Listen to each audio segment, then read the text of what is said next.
అందరికీ అందరెలా ఉన్నారు? మేమైతే చాలా బాగున్నాం. మీ అందరు కూడా బాగున్నారనే అనుకుంటున్నాను. అందరికీ హ్యాపీ సంక్రాంతి.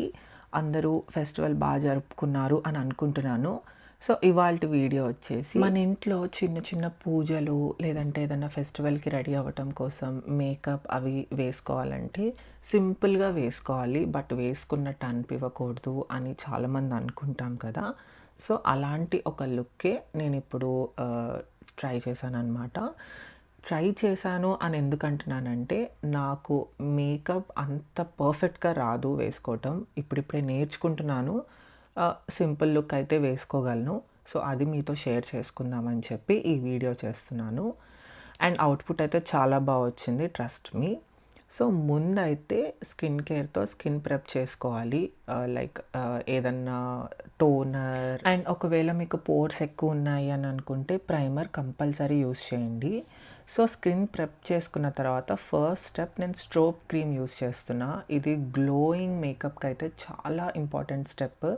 లాస్ట్‌లో యూజ్ చేసేదానికన్నా స్కిన్ ప్రెప్ చేసిన తర్వాత ఈ హైలైటర్ స్ట్రోబ్ క్రీమ్ యూజ్ చేస్తే చాలా గ్లో వస్తుందనమాట.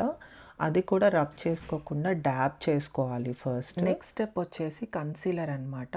నేను యూజ్ చేసేది రెవ్లాన్ కన్సీలర్. ఇది నేను ఇండియాలోనే తీసుకున్నాను. అండ్ షేడ్ వచ్చేసి 60 డీప్ ఫాంజ్ నా షేడ్ వచ్చేసి. ఒకవేళ మీకు ఇంతవరకు కన్సీలర్ అలవాటు లేదు అని అనుకుంటే ఒక మంచి షేడ్ ఎగ్జాక్ట్గా షేడ్ చూసుకొని ఒకటి అలవాటు చేసుకోండి.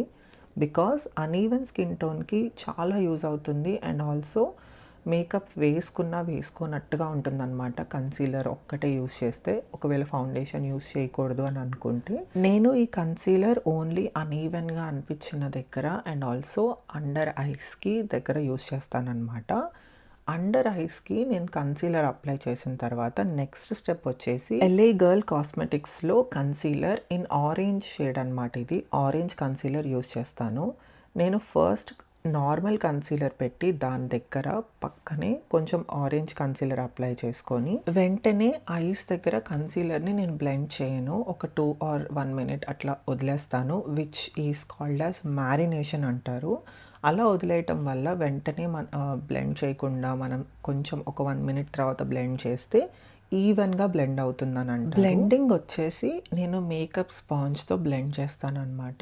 Either foundation or concealer. ఇలా బ్లెండ్ చేయడం వల్ల నాకు ఈవెన్గా బ్లెండ్ అవుతున్నట్టు అనిపిస్తుంది. ఒకవేళ టైం లేదు అని అనుకుంటే హ్యాండ్తోనే బ్లెండ్ చేసేస్తూ ఉంటానన్నమాట. ఇప్పుడు ఐస్ దగ్గర బ్లెండ్ చేసేటప్పుడు లెఫ్ట్ టు రైట్ లేదా రైట్ టు లెఫ్ట్ బ్లెండ్ చేసుకుంటూ రావాలి. కానీ ఒకటే దగ్గర బ్లెండ్ చేయకూడదు అనమాట. ఐస్ కొంచెం పైకి చూస్తూ left to right, right to left ఇలా బ్లెండ్ చేస్తే ఈవెన్గా బ్లెండ్ అవుతుంది ఆ orange concealer and also normal concealer రెండు కలిసి. అండ్ ఆ డార్క్నెస్ కూడా ఏమన్నా ఉంటే ఐస్ కింద మ్యాక్సిమం కవర్ చేసేస్తుంది అనమాట ఈ రెండు కలిపి యూజ్ చేయటం వల్ల. ఒకవేళ మీరు కీన్గా అబ్జర్వ్ చేస్తే మీకు ఇప్పుడు డిఫరెన్స్ కనిపిస్తుంది. బిఫోర్ నేను కన్సీలర్ అప్లై చేయకముందు అండ్ రెండు కలిపి అప్లై చేసి బ్లెండ్ చేసిన తర్వాత. నెక్స్ట్ వచ్చేసి ఫౌండేషన్ని నేను చాలా లైట్గా యూజ్ చేస్తా. కొంచెమే, ఎక్కువ యూజ్ చేయను. ఎందుకంటే నాకు ఎక్కువ అయిపోయినట్టు అనిపిస్తుంది. ఏదో కేకీగా అన్నట్టు కూడా అనిపిస్తుంది అనమాట. సో, చాలా కొంచెం తీసుకొని డాట్స్ లాగా అప్లై చేసుకొని బ్లెండ్ చేసుకుంటాను. నేను యూజ్ చేసేది మేబ్లిన్ ఫిట్ మీ ఫౌండేషన్. నా షేడ్ వచ్చేసి 250. నేను అన్నీ కింద ఇస్తాను షేడ్స్ అండ్ ఆల్సో నేను యూజ్ చేసే బ్రాండ్స్ నేమ్స్, ప్రోడక్ట్ నేమ్స్ కూడా నేను కింద ఇస్తాను. సేమ్ వే కన్సీలర్ బ్లెండ్ చేసుకున్నట్టే ఫౌండేషన్ కూడా బ్లెండ్ చేసుకుంటాను. ఫౌండేషన్ అంతా బ్లెండ్ చేసుకోవడం అయిపోయిన తర్వాత నేను ఒక మేకప్ బ్రష్ లేదంటే ఒక జస్ట్ పఫీ టైప్ ఒక బ్రష్ తీసుకొని రబ్ చేస్తాను. సో దట్ ఎక్కువ ఏదైనా ఎక్సెస్గా ఫౌండేషన్ ఉన్నట్టు అనిపిస్తే అది వైప్ అవుట్ చేయడం కోసం అనమాట. ఇలా చేస్తే సింపుల్ లుక్ ఈజీగా వస్తుంది. ఏంటి ఫేస్ ఇలా ఫన్నీగా పెడుతుందని అనుకోకండి. నెక్స్ట్ స్టెప్ వచ్చేసి హైలైటర్ వచ్చేసి నేను elf hollow glow highlighter use చేస్తున్నాను. ఫేస్ అలా ఎందుకు పెడుతున్నానంటే చీకీ బోన్స్ అండ్ కొంచెం ప్రెజెంటబుల్గా ఉన్న ప్లేసెస్ మనకి ఫేస్ మీద cheeky bones, nose, forehead and chin ఈ ఏరియాస్లో హైలైటర్ అప్లై చేసుకొని బ్లెండ్ చేసుకుంటాను. సేమ్ వే ఫస్ట్ బ్లెండ్ చేసుకొని తర్వాత బ్రష్తో కొంచెం ఏదన్నా ఉంటే వైప్ అవుట్ చేయడానికి ఎక్సెస్గా ఉన్నది. నెక్స్ట్ వచ్చేసి నేను యూస్ చేసేది గ్లో సెట్టింగ్ స్ప్రే అనమాట.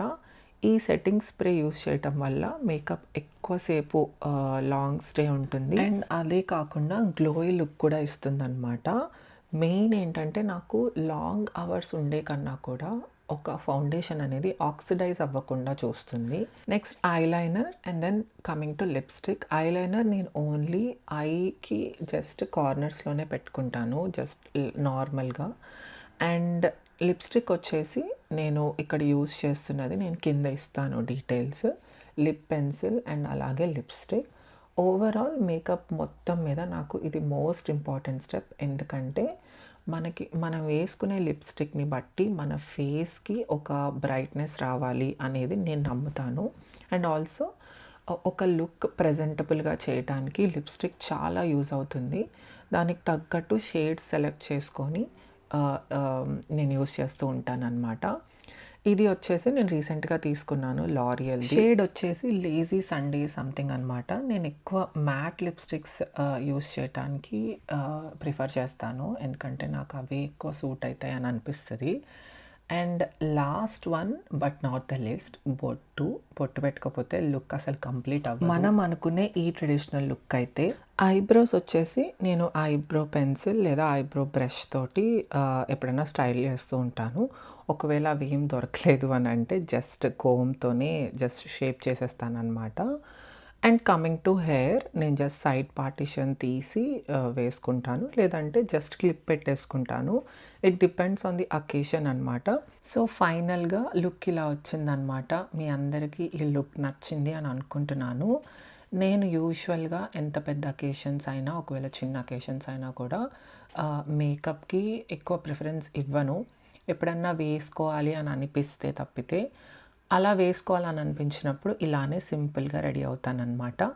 అండ్ ఇలా వేసుకోవటం వల్ల మనకి ఎక్కువ మేకప్ ఎక్కువైపోయిందేమో అనే ఫీలింగ్ ఉండదు. అండ్ ఆల్సో చాలా ఎలిగెంట్గా కూడా అనిపిస్తుంది, లైక్ సింపుల్ అండ్ సటిల్గా. మీరు కూడా ఈ లుక్ ట్రై చేసి ఎలా యూజ్ అయింది అనేది నాకు తప్పకుండా కామెంట్ చేయండి. And that's all for this video. Thank you for watching.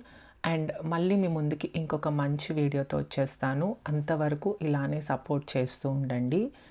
Bye.